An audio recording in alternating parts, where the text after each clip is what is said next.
Hi සුබ දැසනක් වේවා සියලු දෙනාටම මගේ YouTube පවුලත් එක්ක එකතු වෙලා ඉන්න.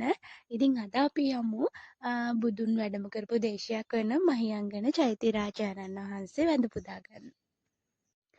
අද ඇවිල්ලා 2026 ජනවාරි 3.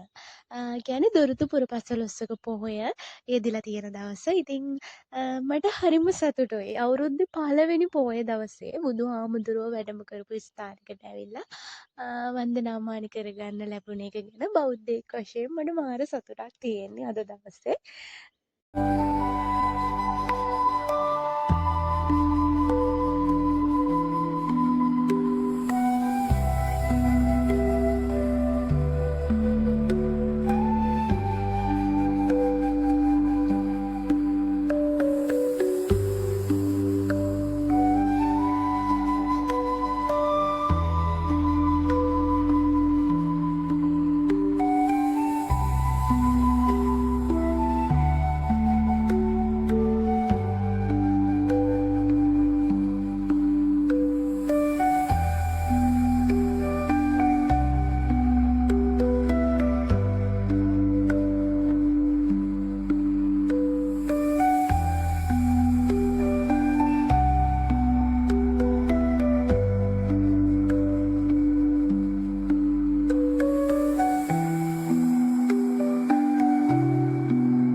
ඔයාලා දන්නව නේද? ගෞතම බුදුරජාණන් වහන්සේට පස්සේ බුදු වෙන්න පෙරම් පුරන බෝධිසත්වයන්න් වහන්සේ තමයි මෛත්‍රී බෝධිසත්වයන්න් වහන්සේ. ඉතින් උන්වහන්සේගේ ප්‍රතිමාවක්ද මේ මහියංගන පුදබිම තුල දැක බලා ගන්න පුළුවන්. ඔයාලා මේ දකින්නේ ප්‍රතිමාව. ඉතින් අද දවසේ මගේ වීඩියෝ එක මෙතනින් අවසන් කරනවා. බලපු ඔයාලා හැමෝටම ගොඩක් ස්තුතියි. ගොඩක් පිං. මගේ වීඩියෝ එකට කමෙන්ට් කරන්න, ලයික් කරන්න, ෂෙයා කරන්න, සබ්ස්ක්‍රයිබ් කරන්න. දිගටම මාත් එක්ක එකතු